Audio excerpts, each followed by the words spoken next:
To say, Yeah. This is Eric Clapton, and you're listening to Planet Rock. Could I get you to do that? Yeah, this is Eric Clapton, and you're listening to me on Planet Rock.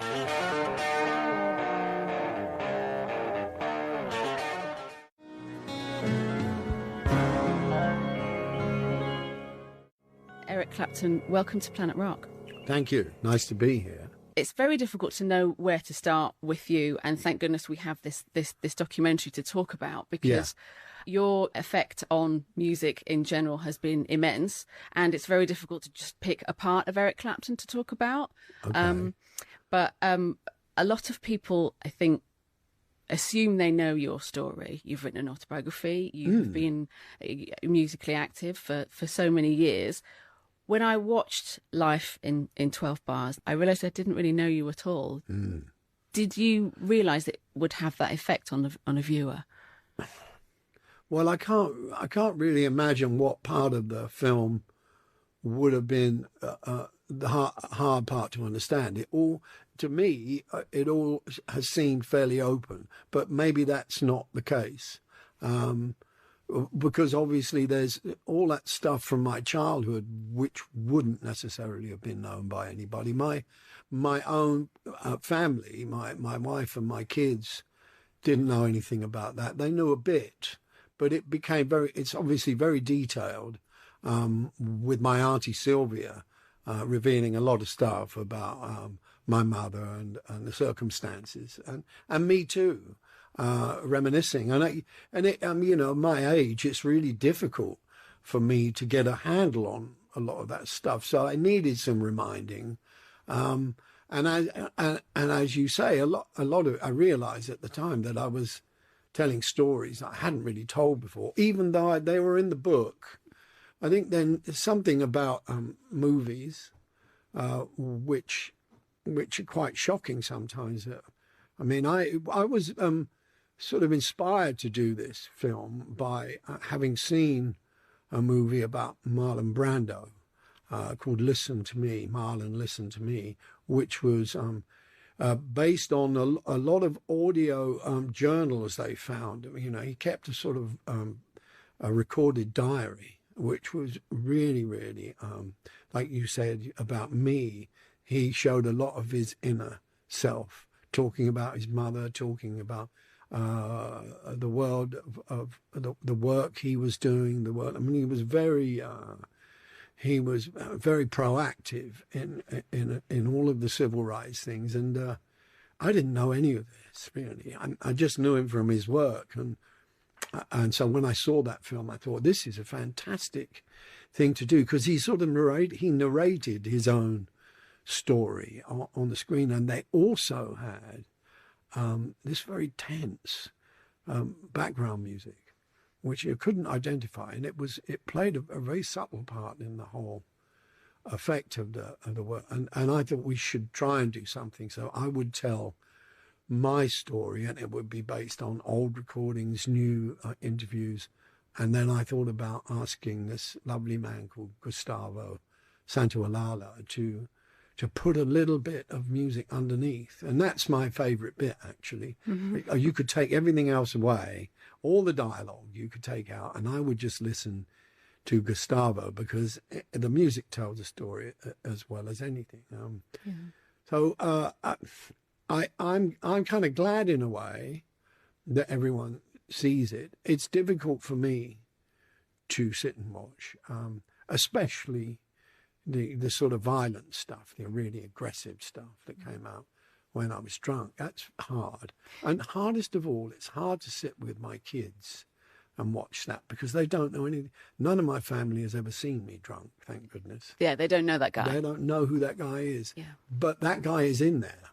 I mean, that dark part of my soul, it comes out in a kind of warped sense of humour.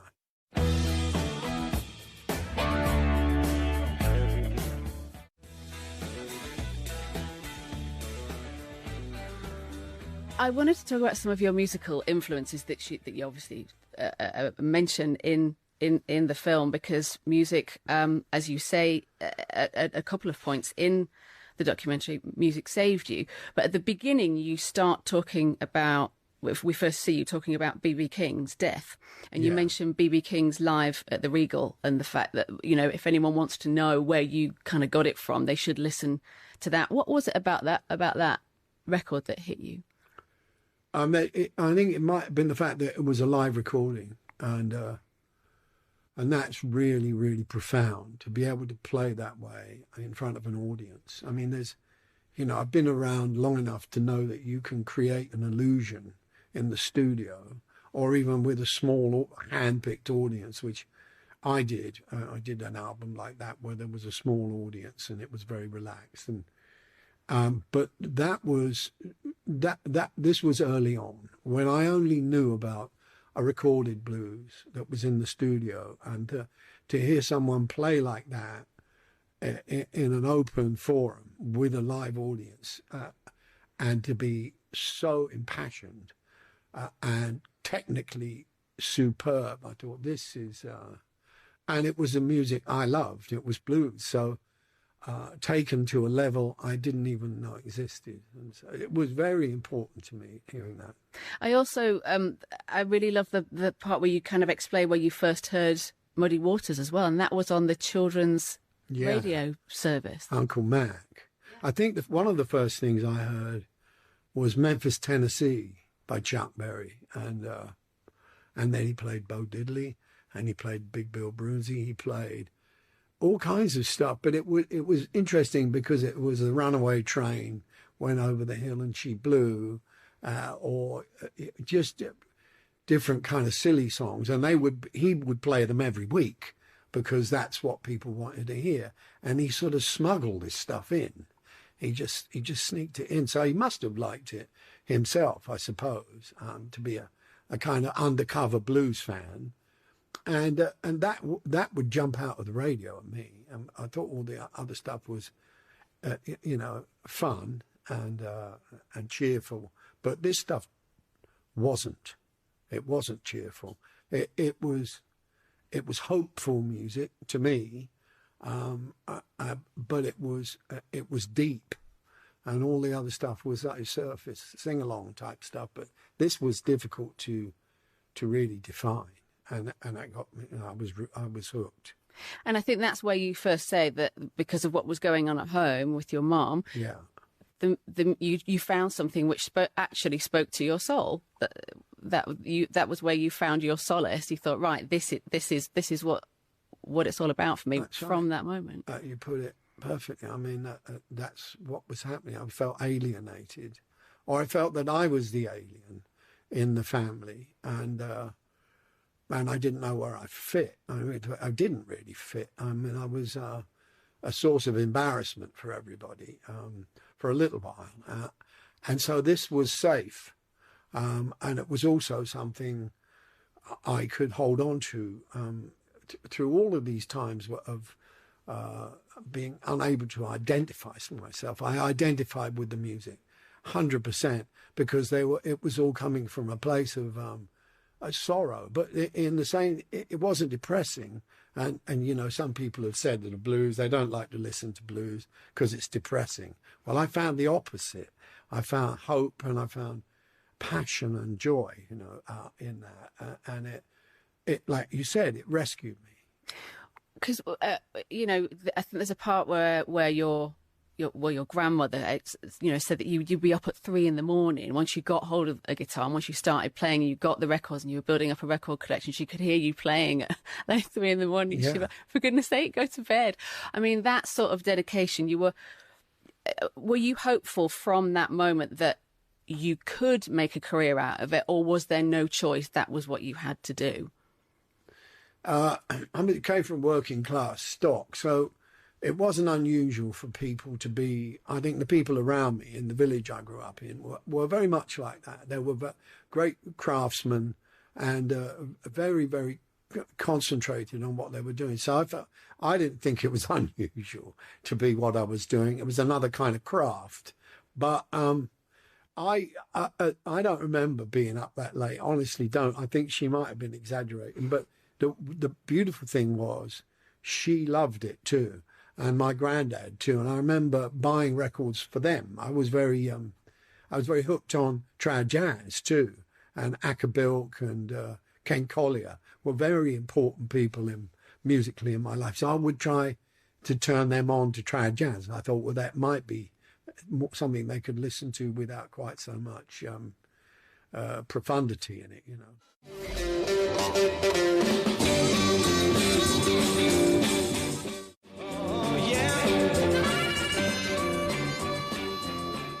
I work in Soho, and wandering around Soho at least once a week, I cannot help, you know, if I walk, you know, past where the Marquee once was, you just think, oh, man, I would have loved to have been there. And I'm one of the thousands of people who I wish they had been there. But you were in the thick of that. You know, that was where, and again, where you found your tribe, and you became a Yardbird. How important was it to I mean, obviously you didn't stay in the Yardbirds that long because they took a pop direction, but how did it feel once you got in a band and thought, right, I'm on this train, let's see where it goes? Well, to be invited, or even to sneak into the Marquee in the early days, there was a Moody Blues. I saw Buddy Guy play there. I saw Little Walter play there. And I saw the Loving Spoonful play there. And the night they played, John Lennon came in a fur coat. I mean, it was the only place to be if you wanted to hear music, cutting edge music. And so to be able to play there under that funny kind of canopy that was striped, you know, it's a blue and white striped canopy behind you that was easily identifiable. And there was a little sort of dressing room where you could hang, but it was the only venue in London where you could hear that kind of music. So it was fantastic for me to be in there. Although, you know, there was the original Marquee was on Oxford Street, right, and it was next to that old art cinema. I can't remember what it was called now, but it showed French and Japanese movies. So it was a great little spot. And I saw Alexis Corner play there, and Long John Baldry and Cyril Davis, and lots of seriously important English music. So I kind of grew up. I grew up in the shadow of these men, and that's what it was. They were men. Mm-hmm. We talk about, and the blues has always been important to me because it's not about teenagers. It's not about young people looking flashy or glamorous. This is the music of men, grown-ups, and I needed a man in my life, and the blues was that, you know. Was that where you met Hendrix? Did you meet him at the Marquee? How did you? Because that footage in the documentary of the audio of you and Hendrix chatting, I mean, that I know where that was. That was a club called the Bag of Nails. Okay, which is just off Soho. It wasn't a Brewer Street. I'm not sure where it was. I've heard Jimmy Page talk about it. It was near Carnaby Street. It was, and then it was the Speakeasy. We hung out there too. But the first time I met Jimmy, he came to see Cream play at an early Cream gig when we were playing universities and stuff like that, and May balls, you know, Cambridge May ball for toffs, you know, and he came to it was a London Polytechnic, and we were playing there. I think Harvey Goldsmith was the entertainment secretary for the university, and we got up on stage, and then Chaz Chandler came up to us and said, I've got this friend who would love to jam. And I thought, well, yeah. And it was funny those days, anybody could get up with anybody if you were convincing enough that you could play.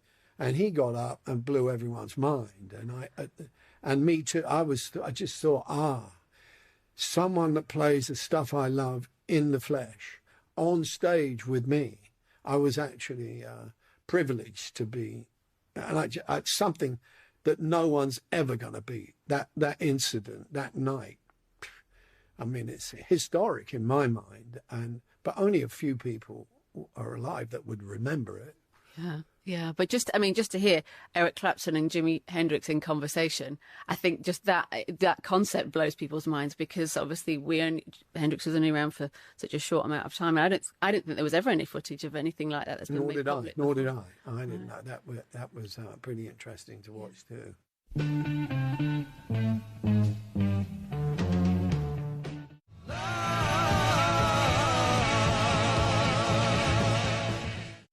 You mentioned you just mentioned Cream, and we can't not talk about Cream, and that was that, you know, people talk about it being the first real supergroup, whether you think that or not. There's been so much documented about Cream, and it, in the film you explain how it was really hard work personally a lot of the time, while thousands of people were loving the music. When you revisited Cream in 2005, was it less, I don't want to say traumatic, was it less tumultuous relationship-wise with Ginger and Juliet? I mean, it was difficult at the beginning because we hadn't seen one another for so long. And you know, I don't want to brag, but I was the one that initiated this. So I made the phone calls, and there was a little bit of hesitancy, but not a lot. And we deliberately put ourselves into a long rehearsal. I mean, we rehearsed for a month every day. And Ginger would get there first and practice his drum solo before we we got there. And he was so conscientious. And it moved me to the core that he would feel that deeply about it. And Jack, we were all really, really devoted to this. I mean, because it meant a lot, actually. It really meant a lot that we were still able to do it. A lot of the people that we knew by that time couldn't actually have complete reunions because one of them was gone or whatever. And we were able to do it. And when we got on stage at the Albert Hall, people stood up and applauded for, I mean, like 3 minutes or something, standing ovation before we played a note. And that was very, very moving. And I think we all absorbed that and just played out of our hearts, you know, for, I mean, the 3 nights, I think. And it was easy. It was so easy. And it felt like, well, my thought at the time, and I often think this now too, was this the best band I ever played in? And did I have anything that could compare to this in terms of passion and technique and fun, you know?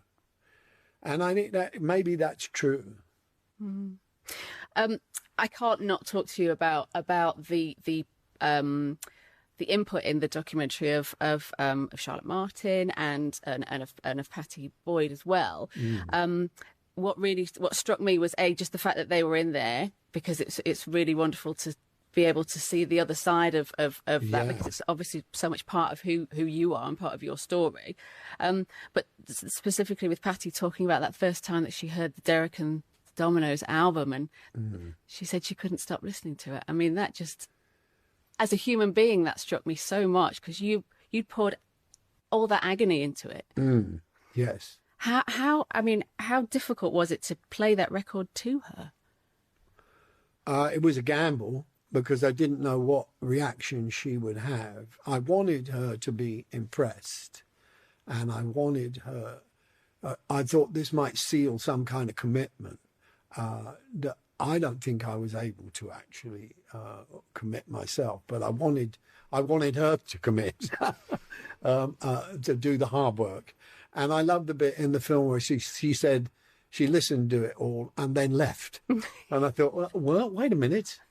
I don't think that, but and that maybe, I don't remember what happened. I think we went on for a little while longer trying to figure out what to do, and then, you know, where the end of that was when I sort of said, well, if you can't make a decision about whether to be with me or not, I'm going to just get stoned out of my mind and disappear from the face of the earth. I mean, very, very childish stuff, but I think she's probably I think she's probably very conscious of the fact that she's inspired all of these songs, you know, Wonderful Tonight and Something and Layla, and a lot of songs on the Layla album, although they're not directly as identifiable as being inspired by her, they were, and maybe it was a channel that I needed. Maybe it was a focus that I needed. Who knows?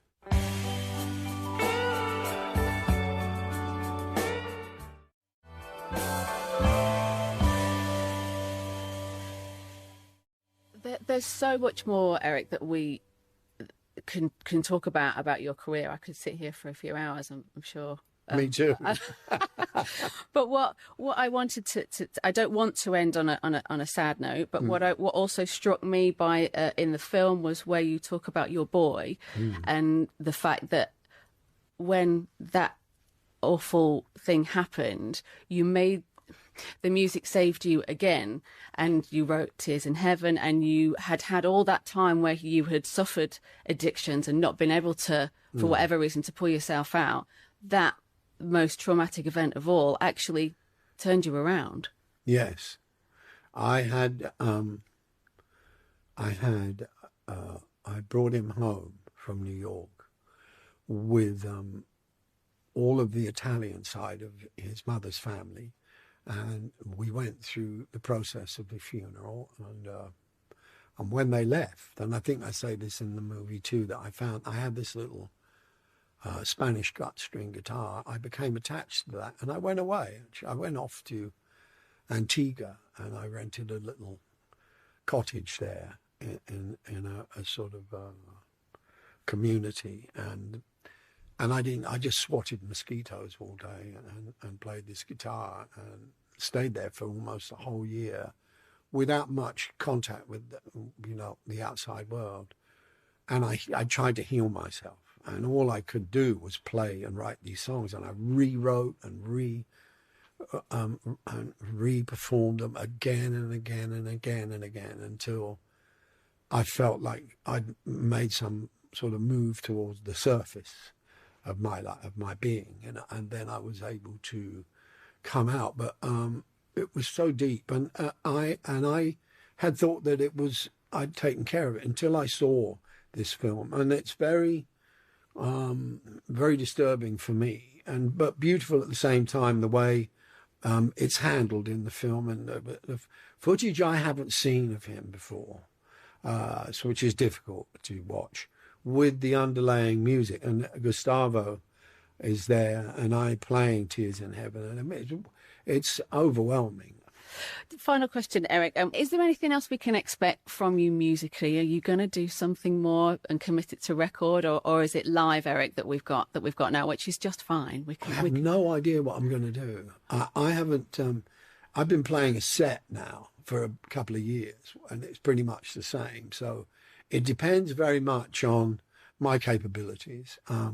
If we can find something new to play, or something old too, I think that's always an interesting option, to try and find something back from the days. I mean, I've just started doing old Cream stuff, and it's great to bring that up because some of those songs are brilliantly written, and they're very strong. So they're great live songs. So I'll try and find the best thing to play. But but I played my part a lot of times, and I remember playing in July once in the 90s, and it was freezing cold.